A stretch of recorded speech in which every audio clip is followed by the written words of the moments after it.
नमस्कार। इतिहास दर्शन के YouTube चैनल पर आपका एक बार फिर से स्वागत है। आज का हमारा टॉपिक है गांधी युग, यानी महात्मा गांधी के आने के बाद भारत में जो भी आंदोलन हुए 1915 से 1947 की घटनाओं का इनमें वर्णन मिलता है। तो हम देखेंगे कि वर्ष 2013 से 2025 तक इससे टॉपिक से कुल 31 प्रश्न पूछे गए, यानी कि 4.5 प्रश्न लगभग या फिर 4 से 5 प्रश्न हर टॉपिक में हर बार इस टॉपिक से पूछे गए। चलते हैं इस सीरीज का पहला प्रश्न देखते हैं। प्रश्न संख्या 1, लाल किले में आज़ाद हिंद फौज के मुकदमे में बचाव पक्ष के वकीलों का नेतृत्व किसने किया? ऑप्शन संख्या 1 भूलाभाई देसाई, 2 जवाहरलाल नेहरू, 3 काटजू और 4 आसिफ अली। तो इस प्रश्न का सही उत्तर है ऑप्शन संख्या 1 भूलाभाई देसाई। देखिए 1945 में आज़ाद हिंद फौज के सैनिकों शहनवाज खान, प्रेम सहगल और गुरबख्श सिंह ढिल्लों, इन तीनों पर दिल्ली के लाल किले में ओपन मुकदमा चलाया गया और ब्रिटिश सरकार ने ये सोचा कि हम इनकी करतूतों को बताएंगे कि किस प्रकार इन्होंने ब्रिटिश सरकार के साथ हिंसा की, जिससे कि आम लोगों में इनके प्रति गलत धारणा जाएगी और आम लोग इसके खिलाफ हो जाएंगे। लेकिन जैसे जैसे मुकदमा आगे बढ़ता गया वैसे वैसे आम लोगों को ये पता चलने लग गया कि वास्तव में इन लोगों ने ब्रिटिश सरकार के खिलाफ भारत की आज़ादी में कितना सहयोग दिया है। तो इस कारण कांग्रेस ने वकीलों की एक टीम बनाई जिसको आज़ाद हिंद बचाव समिति कहा गया, आज़ाद हिंद बचाव समिति। और इस आज़ाद हिंद बचाव समिति का नेतृत्व किया था भूलाभाई देसाई ने। तो प्रश्न इसमें एक और बन सकता है, ये कब चलाया गया? 1945 में, क्योंकि जब 1945 में जापान ने आत्मसमर्पण कर दिया तो आज़ाद हिंद फौज के पास भी कोई चारा नहीं रहा, तो उन्होंने भी आत्मसमर्पण कर दिया।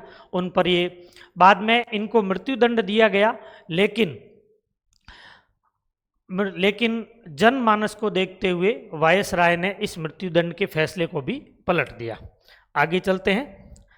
प्रश्न संख्या 2, भारतीय राष्ट्रीय कांग्रेस के सितंबर 1923 के विशेष सत्र में निर्वाचित होने वाले अध्यक्ष थे। ऑप्शन संख्या 1 मौलाना अबुल कलाम आज़ाद, 2 राजेंद्र प्रसाद, 3 जवाहरलाल नेहरू और 4 सुभाष चंद्र बोस। तो इस प्रश्न का सही उत्तर है ऑप्शन संख्या 1 अबुल कलाम आज़ाद। देखिए 1923 में कांग्रेस का दिल्ली का विशेष अधिवेशन हुआ और इसमें अबुल कलाम आज़ाद को अध्यक्ष बनाया गया और अबुल कलाम आज़ाद उस समय 35 वर्ष की उम्र में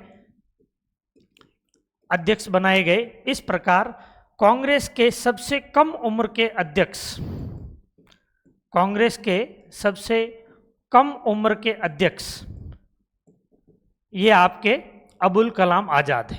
फिर 1940 में रामगढ़ बिहार का एक अधिवेशन हुआ, 1940 का रामगढ़ बिहार का अधिवेशन। इस रामगढ़ के अधिवेशन में भी मौलाना अबुल कलाम आज़ाद को अध्यक्ष बनाया गया। इस कारण फिर क्या हुआ, 1940 से 1946 तक कोई ऐसा अधिवेशन नहीं हुआ। इस कारण ये 1940 से 1946 तक मौलाना अबुल कलाम आज़ाद कांग्रेस के अध्यक्ष रहे। इस प्रकार दो बातें रहती है, एक तो सबसे कम उम्र में अध्यक्ष बनने वाले अबुल कलाम आज़ाद, सबसे ज़्यादा अवधि तक कांग्रेस के अध्यक्ष रहने वाले अबुल कलाम आज़ाद, और 1923 के विशेष अधिवेशन के अध्यक्ष भी कौन थे? अबुल कलाम आज़ाद। ठीक है। और उसके बाद सुभाष चंद्र बोस भी 2 बार 1938 में और 1939 में 2 बार कांग्रेस के अध्यक्ष रहे। जवाहरलाल नेहरू कांग्रेस के अध्यक्ष 3 बार रहे, ये आपके लाहौर अधिवेशन में रहे, फिर लखनऊ और फैजपुर तीनों अधिवेशन की इन्होंने अध्यक्षता की। आगे चलते हैं।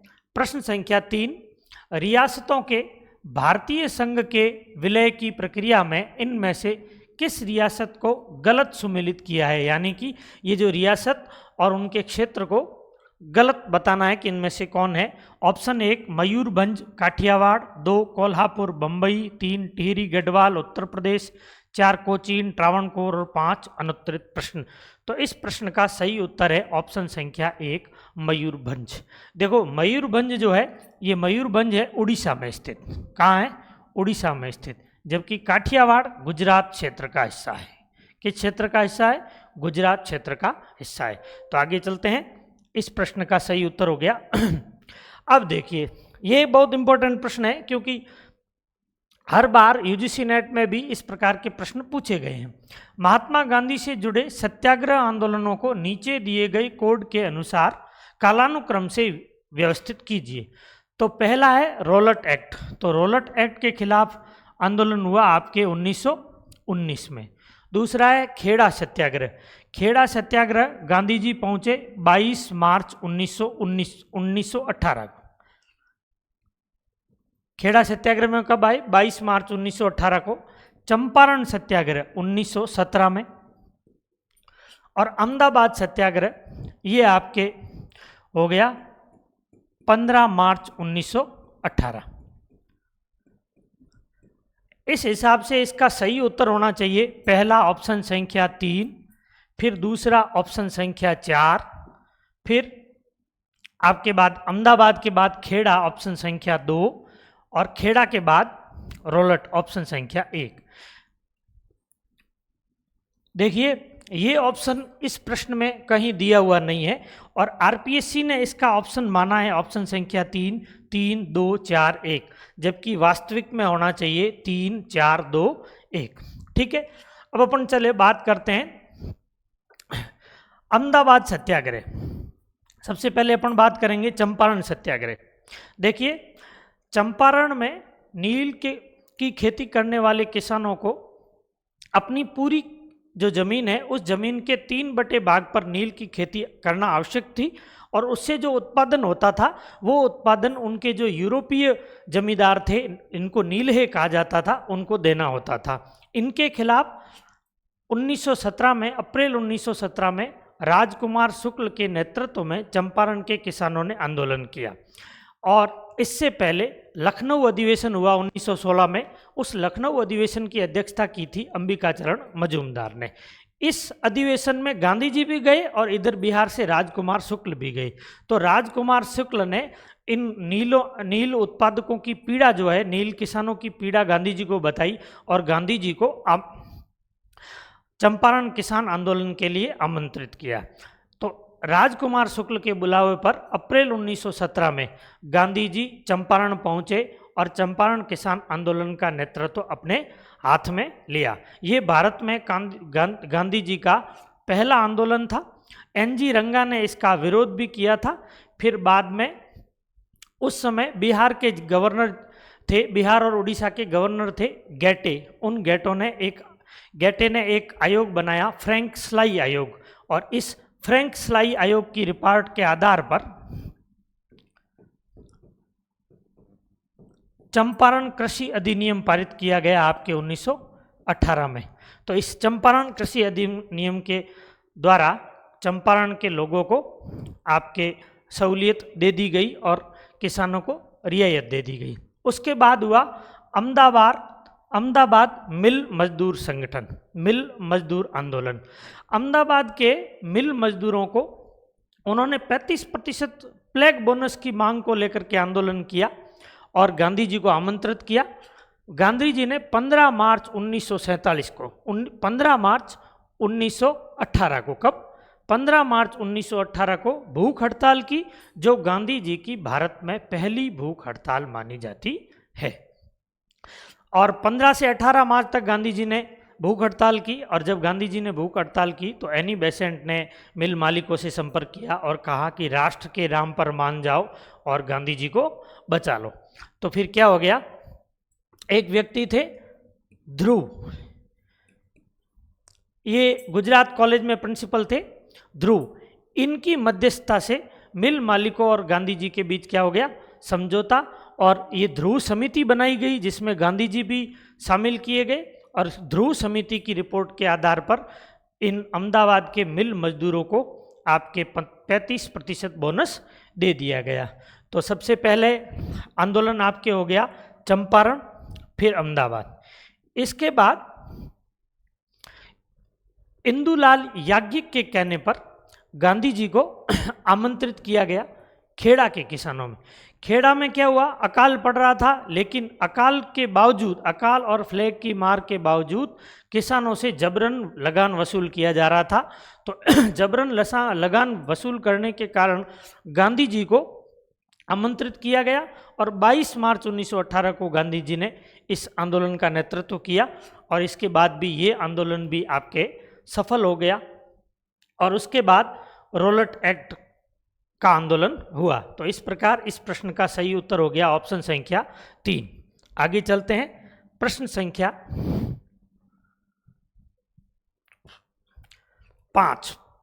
1927 में सर हारकोर्ट बटलर समिति का गठन किया गया था प्रांतों के द्वैध शासन की जांच हेतु, भारतीय रियासतों एवं ब्रिटिश सर्वोच्च सत्ता के संबंधों की जांच हेतु, भारत में प्राथमिक शिक्षा एवं सुधार करने के लिए, देशज भाषाओं के समाचार पत्रों की जांच करने के लिए। तो इस प्रश्न का सही उत्तर है भारतीय रियासतों एवं ब्रिटिश सर्वोच्च सत्ता की जांच करने के लिए बटलर समिति का गठन किया। इस बटलर समिति को इंडियन स्टेट्स कमेटी भी कहा जाता है, इंडियन स्टेट्स कमेटी। ठीक है, तो इस कमेटी का गठन किया था लॉर्ड इरविन ने। किसने किया था? तो दो इंपॉर्टेंट प्रश्न बनते हैं कि इस कमेटी का कभी पूछा जाए इंडियन स्टेट्स कमेटी किससे संबंधित है, तो वो हार्डकोर बटलर से संबंधित है 1907 में, और किसने? इरविन ने। आगे चलते हैं, प्रश्न संख्या 6। निम्न में से कौन स्थापना के समय गांधी सेवा संघ के सदस्य नहीं थे? ऑप्शन संख्या 1 डॉक्टर राजेंद्र प्रसाद, 2 सी राजगोपालाचारी, 3 सरदार वल्लभ भाई पटेल और 4 बाल गंगाधर तिलक। तो इस प्रश्न का सही उत्तर है ऑप्शन संख्या 4 बाल गंगाधर तिलक। देखिए, गांधी सेवा संघ की स्थापना अपरिवर्तनवादी यानी जो गांधी जी समर्थित थे उन्होंने 1923 में की थी और मुख्य व्यक्ति थे जमनालाल बजाज। कौन थे? जमनालाल बजाज। इन्होंने गांधी सेवा संघ की स्थापना की। इनके साथ डॉक्टर राजेंद्र प्रसाद, सी राजगोपालाचारी और सरदार वल्लभ भाई पटेल भी थे। इस प्रकार इस प्रश्न का सही उत्तर हो गया ऑप्शन संख्या 4। आगे चलते हैं, प्रश्न संख्या 7।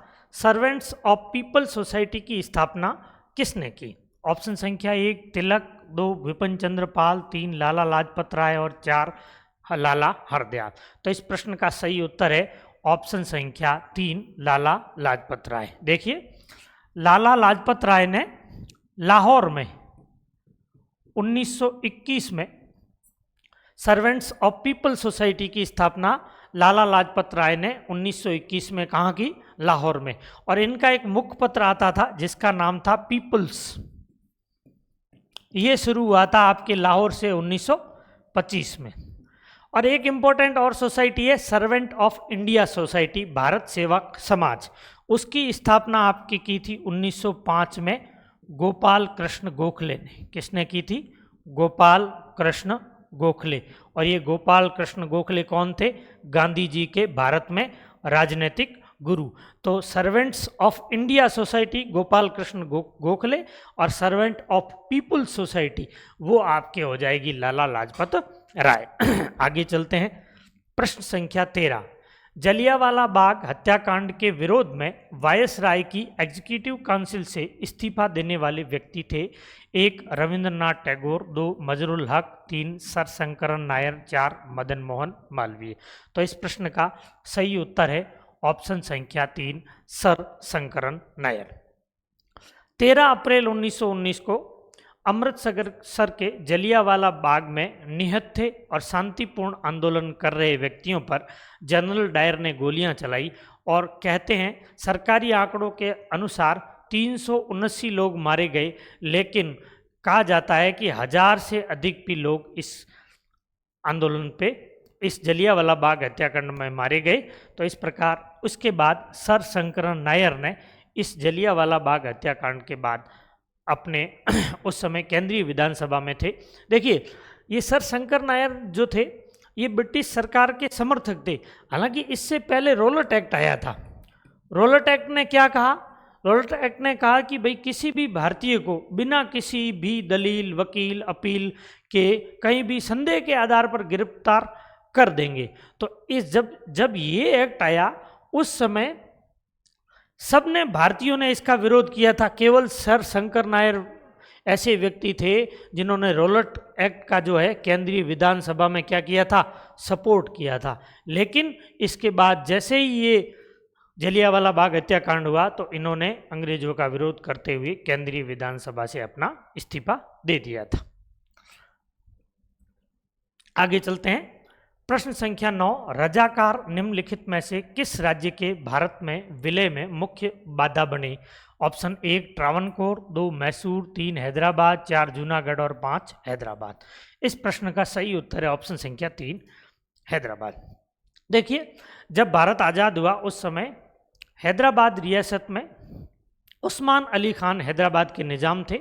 उन्होंने ये निर्णय किया कि हम स्वतंत्र रहेंगे, लेकिन भारत सरकार ने ये बात नहीं मानी कि हम आपको सुरक्षा कारणों से स्वतंत्र नहीं रहने दे सकते।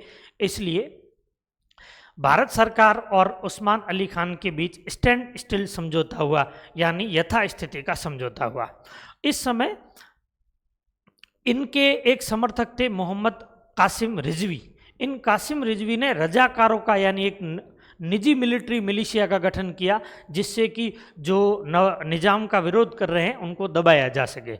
इनका गठन किया।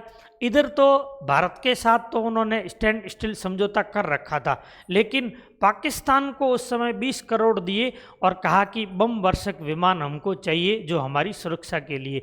इसके बाद सितंबर 1948 में ऑपरेशन पोलो चलाया गया और हैदराबाद का विलय भारत में कर दिया गया। तो ऑपरेशन पोलो किससे संबंधित है? हैदराबाद से। और हैदराबाद के उस समय नवाब कौन थे? उस्मान अली खान। ठीक है।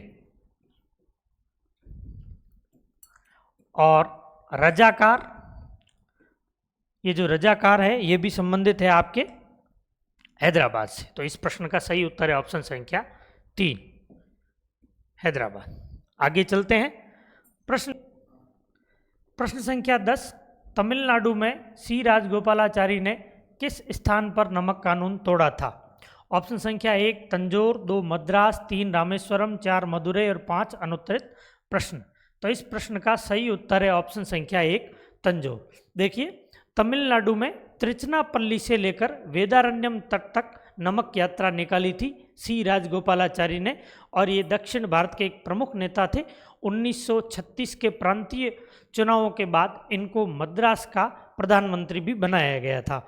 और एक और इम्पोर्टेंट बात है कि उन्होंने 1944 में सी राजगोपालाचारी फॉर्मूला दिया, जिसके तहत पहली बार किसी व्यक्ति ने, जो कि कांग्रेस का सदस्य था, पहली बार किसी कांग्रेसी ने पाकिस्तान के प्रस्ताव को माना था। तो इस प्रकार इस प्रश्न का सही उत्तर है ऑप्शन संख्या 1 तंजौर। आगे चलते हैं। प्रश्न संख्या 11, असहयोग आंदोलन के दौरान खोले गए राष्ट्रीय कॉलेज जामिया मिलिया के प्रथम प्राचार्य कौन थे? ऑप्शन संख्या 1 जाकिर हुसैन, 2 डॉक्टर अंसारी, 3 शौकत अली और 4 मोहम्मद अली। तो इस प्रश्न का सही उत्तर है ऑप्शन संख्या 4 मोहम्मद अली। अगस्त 1920 में असहयोग आंदोलन शुरू हुआ और इस असहयोग आंदोलन के तहत सकारात्मक कार्यक्रमों के अंतर्गत राष्ट्रीय कॉलेजों की स्थापना की गई, राष्ट्रीय स्कूल और कॉलेजों की स्थापना की गई, जिसके तहत मौलाना अबुल कलाम आज़ाद ने 1920 में अलीगढ़ में, कहाँ? अलीगढ़ में, अलीगढ़ के अंदर जामिया मिलिया कॉलेज की स्थापना की और आगे चलकर इस जामिया मिलिया कॉलेज का स्थानांतरण अलीगढ़ से दिल्ली कर दिया। इस प्रकार और स्थापना तो की थी मौलाना अबुल कलाम आज़ाद ने, और इसके प्रथम जो प्राचार्य है मोहम्मद अली जौहर को बनाया गया। किसको? मोहम्मद अली जौहर को।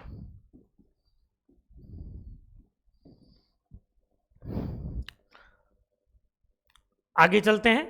प्रश्न संख्या 12, फरवरी 1944 में आज़ाद हिंद सेना ने निम्नलिखित में से किस भारतीय भूभाग को अंग्रेजों से मुक्त कराकर झंडा फहराया था? ऑप्शन संख्या 1 कोहिमा, 2 इम्फाल, 3 दिसपुर और 4 शिलांग। तो इस प्रश्न का सही उत्तर है ऑप्शन संख्या 1 कोहिमा में भारतीय झंडा फहराया गया। आगे चलते हैं। प्रश्न संख्या 13, कैबिनेट मिशन को दिए गए स्मरण पत्र में मुस्लिम लीग ने पाकिस्तान में कितने प्रांत सम्मिलित करने का उल्लेख किया था? ऑप्शन संख्या 1 3, 2 4, 3 5 और 4 6। तो इस प्रश्न का सही उत्तर है 6। देखिए, मार्च 1946 में कैबिनेट मिशन की घोषणा करी थी एटली ने कि भारत आएगा कैबिनेट मिशन, और राजनीतिक जो भ्रम है उसको दूर किया जाएगा और उसका हल निकाला जाएगा। तो इसलिए 24 मार्च 1946 को कैबिनेट मिशन भारत आया। कब आया? 24 मार्च 1946 को। और इसने फिर भारत में त्रिदलीय सम्मेलन किए, जिनमें मुस्लिम लीग ने जिन्ना के नेतृत्व में इनको एक स्मरण पत्र दिया। उसमें 6 प्रांतों की बात की गई। तो 4 प्रांत तो पश्चिमी प्रांत थे। पहला प्रांत आपके दे उत्तर पश्चिम प्रांत,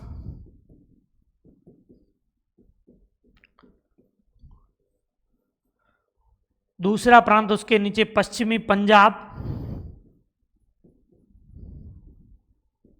सिंध और चौथा बलूचिस्तान।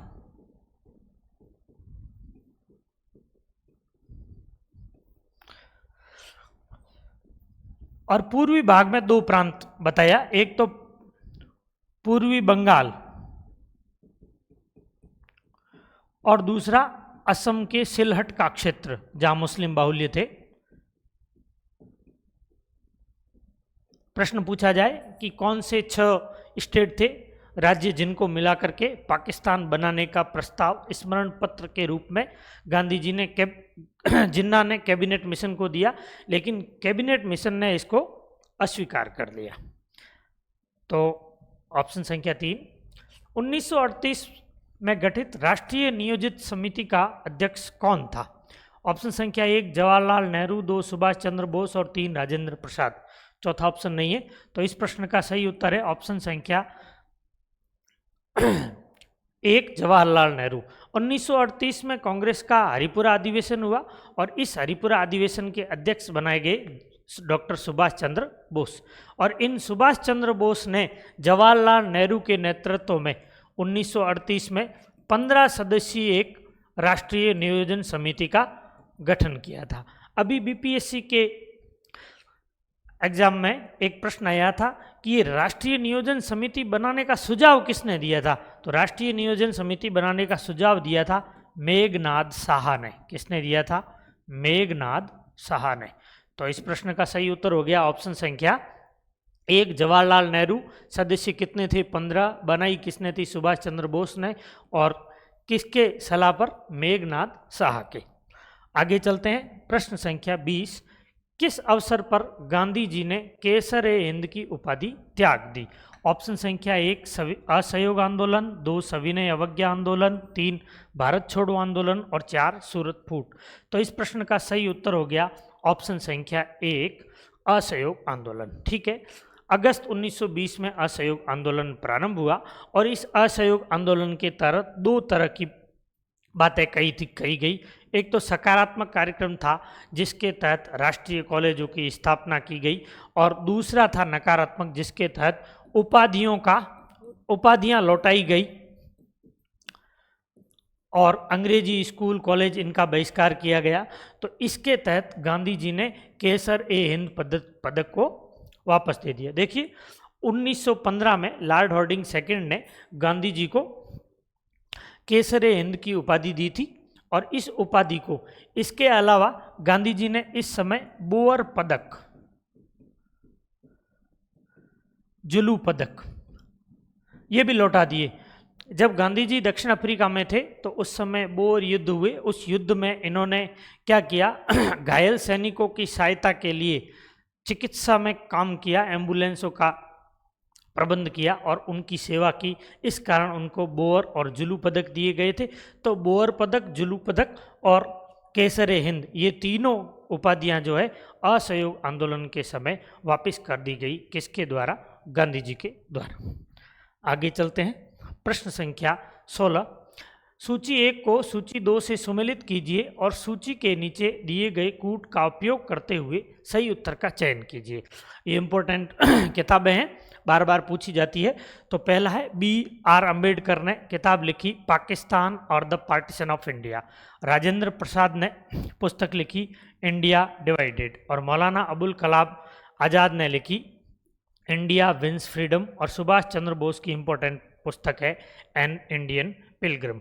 तो इस प्रश्न का सही उत्तर हो जाएगा ऑप्शन संख्या 2, 4, 3, 2 और 1। आगे चलते हैं प्रश्न संख्या 17।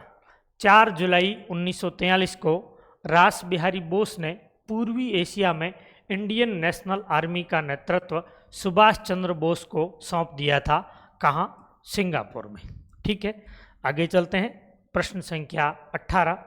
निम्न में से कौन 1940 के पाकिस्तान प्रस्ताव में शामिल नहीं था?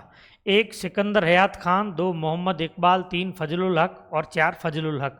देखो ये दोनों ही नाम एक ही दे रखे हैं, तो इस प्रश्न का सही उत्तर है ऑप्शन संख्या 2 मोहम्मद इकबाल। देखिए 1940 में जब पाकिस्तान प्रस्ताव पारित किया गया, जिन्ना के नेतृत्व में 1940 के लाहौर अधिवेशन में पाकिस्तान प्रस्ताव पृथक राज्य की मांग का प्रस्ताव पारित किया गया और इस राष्ट्रीय मीडिया ने इसको पाकिस्तान प्रस्ताव कहा। तो इस प्रस्ताव के अंदर सिकंदर हयात खान ने इस प्रस्ताव की रूपरेखा तैयार की। क्या किया? रूपरेखा तैयार की। और फजलुल हक इससे संबंधित थे और जिन्ना के नेतृत्व में ये पारित हुआ। तो आगे चलते हैं प्रश्न संख्या 19। 21 अक्टूबर 1943 को सिंगापुर में स्थापित मुक्त भारत की अस्थायी सरकार का प्रधानमंत्री कौन था? S.A. अय्यर, रास बिहारी बोस, सुभाष चंद्र बोस और लाला लाजपत राय। तो इस प्रश्न का सही उत्तर है ऑप्शन संख्या 3 सुभाष चंद्र बोस। सुभाष चंद्र बोस ने 21 अक्टूबर 1943 को सिंगापुर में जो अस्थायी सरकार की स्थापना की। तो एक प्रश्न 2024 की असिस्टेंट प्रोफेसर में पूछा गया कि इस सरकार का वित्त मंत्री कौन था? तो यहाँ तो प्रधानमंत्री पूछा, तो एक वित्त मंत्री भी 1924 की असिस्टेंट प्रोफेसर में पूछा गया, तो वो थे H.C. चटर्जी। कौन थे? H.C. चटर्जी। और लक्ष्मी सहगल जो थी वो इनकी महिला मंत्री थी। आगे चलते हैं प्रश्न संख्या 23। निम्न में से कौन सी पुस्तक डॉक्टर भीमराव अंबेडकर द्वारा लिखी गई है? द प्रॉब्लम ऑफ रूपी, its origin and its solution, who were the Shudras, Ranade, Gandhi और जिन्ना, रिडल्स इन हिंदुइज्म। तो इस प्रश्न का सही उत्तर है ये चारों ही जो है पुस्तकें हैं आपके गांधी जी के द्वारा लिखी गई है। गांधी जी की क्या? डॉक्टर भीमराव अंबेडकर के द्वारा ही लिखी गई है। आगे चलते हैं प्रश्न संख्या 21। निम्न में से कौन कैबिनेट मिशन का सदस्य नहीं था? ऑप्शन संख्या 1 Stafford Cripps, 2 Winston Churchill, 3 Pethick Lawrence और 4 एवी अलेक्जेंडर। तो इस प्रश्न का सही उत्तर है ऑप्शन संख्या 2 विंस्टन चर्चिल। देखिए जॉर्ज पैथिक लॉरेंस ये इस समय भारत सचिव था। कौन था? भारत सचिव। तो इसके नेतृत्व में ये कैबिनेट मिशन भारत आया। एवी अलेक्जेंडर उस समय नौसेना मंत्री थे और सर स्टेफर्ड क्रिप्स व्यापार मंत्री थे, व्यापार या वाणिज्य विभाग के जो मंत्री थे। और ये तीनों कैबिनेट मिनिस्टर थे, मंत्री थे, इसलिए इनको कैबिनेट मिशन कहा गया। क्या कहा गया? Cabinet mission. और इस कैबिनेट मिशन ने पाकिस्तान की मांग को जो है अस्वीकार कर दिया गया था। आगे चलते हैं। निम्नलिखित में से कौन सा मुद्दा उन मार्गों का हिस्सा नहीं था जो गांधी जी ने गवर्नर जनरल इरविन को भेजी थी? संपूर्ण मद्य निषेध, भूमि कर में 50% की कटौती, नमक कर का उन्मूलन और भारत में पूर्ण आंतरिक सहायता। देखिए 1929 में कांग्रेस का लाहौर अधिवेशन हुआ और इस लाहौर अधिवेशन में यह कहा गया कि गांधी जी के नेतृत्व में सविनय अवज्ञा आंदोलन शुरू किया जाएगा और इसकी रूपरेखा वही रहेगी जो गांधी जी बनाएंगे। ठीक है, तो इसके बाद गांधी जी ने 30 जनवरी 1930 को 30 जनवरी 1930 को अपने समाचार पत्र यंग इंडिया में लॉर्ड इरविन के नाम से 11 मांगे रखी और कहा कि यदि ये 11 मांगे पूरी नहीं हुई तो मैं सविनय अवज्ञा आंदोलन या फिर इनके खिलाफ आंदोलन करूंगा। लेकिन इनकी मांगों पर कोई ध्यान नहीं दिया गया। तो फिर गांधी जी ने दांडी मार्च प्रारंभ किया, जो कि साबरमती आश्रम से 12 मार्च 1930 को प्रारंभ हुआ और 6 अप्रैल 1930 को 24 दिन के बाद दांडी से नमक सत्याग्रह यानी कानून हाथ में लेकर ये प्रारंभ किया गया सविनय अवज्ञा आंदोलन। तो इस समय गांधी जी ने जो मांगे की उसमें चौथी मांग जो ये नहीं थी, एक तो नमक कर में उन्मूलन इसमें थी, संपूर्ण मद्य निषेध थी, भूमि कर में 50% की कमी भी थी। तो इस प्रश्न का सही उत्तर हो गया ऑप्शन संख्या 4। आगे चलते हैं। मैं ईश्वर की सौगंध खाकर कहता हूं कि मैं भारत तथा उसके 48 करोड़ वासियों की स्वतंत्रता के लिए अपने अंतिम श्वास तक युद्ध करता रहूंगा। यह कथन है आपके सुभाष चंद्र बोस का। आगे चलते हैं। प्रश्न संख्या 24, निम्न में से सुमेलित कीजिए। सुभाष चंद्र बोस तो भारतीय स्वतंत्रता लीग के अध्यक्ष, वल्लभ भाई पटेल भारत की ये राज्य मंत्रालय की स्थापना, सी राजगोपाल राजेंद्र प्रसाद संविधान सभा के अध्यक्ष और सी राजगोपालाचारी भारत की सांप्रदायिक समस्या का हल निकालने की योजना तैयार की। अब देखिए ये इंपॉर्टेंट है, सी राजगोपालाचारी में 1944 में एक राजगोपालाचारी फॉर्मूला दिया। इसमें कहा गया कि जनमत संग्रह के आधार पर अगर मुस्लिम जनसंख्या चाहती है तो उनको एक नया स्टेट दे दिया जाए। यानी राजगोपालाचारी पहले कांग्रेसी थे जिन्होंने पृथक राज्य की मांग को, पहले कांग्रेसी थे जिन्होंने पृथक राज्य की मांग को स्वीकार किया। पृथक राज्य की मांग को स्वीकार करने वाले व्यक्ति पहले कौन से थे? सी राजगोपालाचारी। तो इस प्रश्न का सही उत्तर है ऑप्शन संख्या 2, 3, 2, 4 और 1। आगे चलते हैं। प्रश्न संख्या 25, निम्न में से किस वायसराय के कार्यकाल में INA मुकदमा चलाया गया? ऑप्शन संख्या 1 माउंटबेटन, 2 वेलिंगटन, 3 वेवल और 4 लिनलिथगो। तो इस प्रश्न का सही उत्तर है ऑप्शन संख्या 3 लॉर्ड वेवेल, क्योंकि ये चलाया गया आपके 1945-46 में। तो इस समय लॉर्ड वेवेल जो भारत के 1943 से लेकर 1947 तक ये लॉर्ड वेवेल भारत के वायसराय थे। आगे चलते हैं। प्रश्न संख्या 26, असहयोग आंदोलन के विषय में निम्नलिखित में से कौन सा कथन सत्य है? यह आंदोलन जन आंदोलन था, ये कथन सत्य है। इस आंदोलन के बाद गांधी जी कांग्रेस के शीर्ष नेता बन गए, ये भी सत्य है। इस आंदोलन को वापस ले लिए जाने के कारण कांग्रेस का विभाजन हो गया, ये कथन गलत है। चोरा चोरी की हिंसक घटनाओं के बाद यह आंदोलन रोक दिया। तो इस प्रश्न का सही उत्तर है ऑप्शन संख्या 3। देखिए 4 फरवरी 1922 को उत्तर प्रदेश में एक स्थान है चौरा चौरी, यहाँ पर एक जुलूस निकल रहा था असहयोग आंदोलन का। उसका नेतृत्व भगवान अहीर नामक व्यक्ति कर रहा था। वहाँ क्या किया कि पुलिस वालों ने उस भगवान अहीर को पीट दिया, तो गुस्साई भीड़ ने पूरे पुलिस चौकी को आग लगा दी, उसमें 22 लोग जिंदा जल गए। बाद में जब गांधी जी को यह बात पता चली कि इतनी हिंसा हो गई, तो 12 अप्रैल 1922 को आपके बारदोली में गांधी जी ने सभी ने इस आंदोलन को वापस ले लिया। तो असहयोग आंदोलन वापस कब लिया गया? 12 अप्रैल 1922 को। चोरा चोरी कांड कब हुआ? 12 फरवरी 1922 को, सॉरी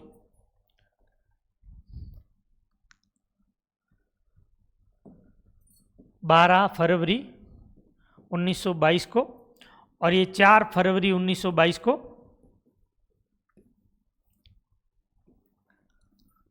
4 फरवरी 1922 को चौरा चौरी कांड हुआ और ये बारदोली की कांग्रेस कार्य समिति की बैठक हो रही थी, उसमें इस असहयोग आंदोलन को वापस ले लिया। इसके कारण कोई भी कांग्रेस का विभाजन नहीं हुआ था। आगे चलते हैं। प्रश्न संख्या 27, निम्न में से कौन सा कथन भारत छोड़ो आंदोलन के विषय में असत्य है? एक, यह क्रिप्स मिशन की असफलता के बाद आरंभ किया। सही है, 1942 का क्रिप्स मिशन था, उसकी असफलता के बाद भारत छोड़ो आंदोलन प्रारंभ किया गया। अनेक जिलों में स्वतंत्र सरकारों की घोषणा की गई। जेल में रहते हुए गांधी जी ने इस आंदोलन का नेतृत्व किया और कांग्रेस के समाजवादी दल के सदस्यों ने भूमिगत प्रतिरोध जारी लिया। देखिए, इस प्रश्न का सही उत्तर है ऑप्शन संख्या 3, क्योंकि गांधी जी को जेल में रहने के बाद गांधी जी ने इस आंदोलन का नेतृत्व नहीं किया। 8 अगस्त 1942 को, कब? 8 अगस्त 1942 को कांग्रेस के बंबई के ग्वालिया टेक मैदान में कांग्रेस कार्य समिति की बैठक में भारत छोड़ो आंदोलन प्रस्ताव पास किया गया और ये प्रस्ताव रखा था जवाहरलाल नेहरू ने। 8 अगस्त 1942 को प्रस्ताव पास हुआ कि 9 अगस्त 1942 को गांधी जी के नेतृत्व में यह आंदोलन शुरू होगा, लेकिन 8 अगस्त की रात को 12 बजे ही सरकार ने ऑपरेशन जीरो ओवर चला दिया। क्या चला दिया? Operation zero over. इस ऑपरेशन के तहत सभी बड़े प्रमुख नेताओं को गिरफ्तार कर दिया गया। इस कारण ये उसके बाद स्वतः ही आंदोलन चला, इसलिए इस आंदोलन को स्वतः स्फूर्त यानी बिना नेता का आंदोलन भी कहा जाता है। तो ये कब प्रारंभ हुआ? 9 अगस्त 1942 को। ठीक है, और अनेक जिलों में स्वतंत्र सरकारों की स्थापना की गई, वो हम आगे प्रश्न में आएंगे, उसमें देख लेंगे। आगे चलते हैं। 16 अगस्त 1946 को मुस्लिम लीग ने किस रूप में मनाया? अप्रत्यक्ष कार्रवाई दिवस, प्रत्यक्ष कार्रवाई दिवस, भाईचारा दिवस और सद्भावना दिवस। तो इस प्रश्न का सही उत्तर है ऑप्शन संख्या 3, ये 2, प्रत्यक्ष कार्रवाई दिवस। 16 अगस्त 1946 को प्रत्यक्ष कार्रवाई दिवस मनाया गया। क्या बनाया गया? प्रत्यक्ष कार्रवाई दिवस। अब देखिए क्या हुआ, कैबिनेट मिशन के अनुसार आपके चुनाव हुए और चुनाव के बाद 12 अगस्त 1946 को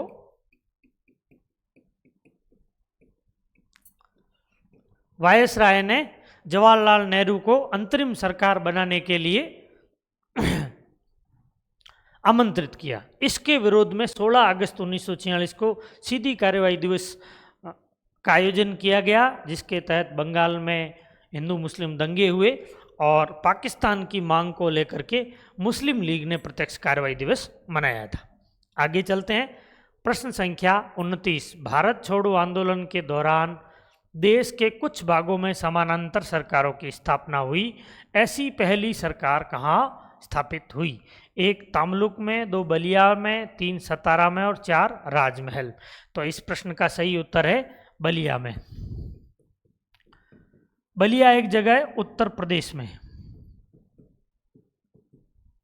और यहाँ चित्तू पांडे के नेतृत्व में, किसके नेतृत्व में? चित्तू पांडे के नेतृत्व में 1942 में समानांतर सरकार की स्थापना हुई। तो पहली समानांतर सरकार बनी आपके बलिया में। ठीक है, सतारा में एक प्रति सरकार बनी, सतारा की प्रति सरकार कहते हैं। इसके प्रमुख थे नाना पाटिल और वाई वी चौहान।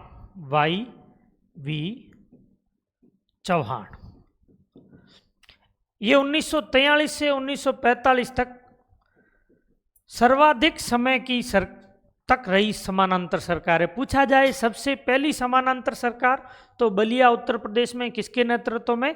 चित्तू पांडे। और दूसरा पूछे कि सबसे अधिक जो सरकार चली तो वो आपके सतारा में प्रति सरकार थी, नाना पाटिल और वाई वी चौहान। ठीक है, और तामलुक में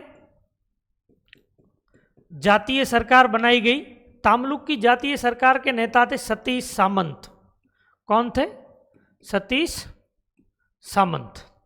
तो ये 3 सरकारें, एक कोरापुट में भी एक सरकार बनी थी। आगे चलते हैं। प्रश्न संख्या, इस प्रश्न का सही उत्तर देख लिया, बलिया चित्तू पांडे। आगे चलते हैं। प्रश्न संख्या 30, निम्नलिखित में से असत्य कथन पहचानिए। गांधी जी ने नमक यात्रा की सूचना इरविन को दी। ठीक है, सही है। पहले इरविन को सूचना दी थी 30 जनवरी 1930 को। इन्होंने तो 11 मांगे भी रखी थी कि आप या तो ये मांगे मानिए, अगर ये मांगे आप नहीं मानेंगे तो हम आपके खिलाफ क्या करेंगे, प्रदर्शन। फिर जब फिर उन्होंने, गांधी जी ने कहा भी कि मुझे लाठियां दी गई, पत्थर दिए गए। फिर 2, नमक यात्राएं देश के अन्य स्थानों पर भी आयोजित की गई। सही है। देखिए, नमक यात्रा एक तो अपन ने पढ़ ली, तंजौर तट पर सी राजगोपालाचारी। ठीक है। केरल में के कलप्पण ने। उड़ीसा में एक व्यक्ति था गोपचंद्र बंधु चौधरी। यानी कि ये नमक यात्राएं पैरेलल चल रही है। केरल के में के कलप्पण ने नमक यात्रा चलाई। उड़ीसा में गोपबंधु चौधरी था, उसने नमक सत्याग्रह किया।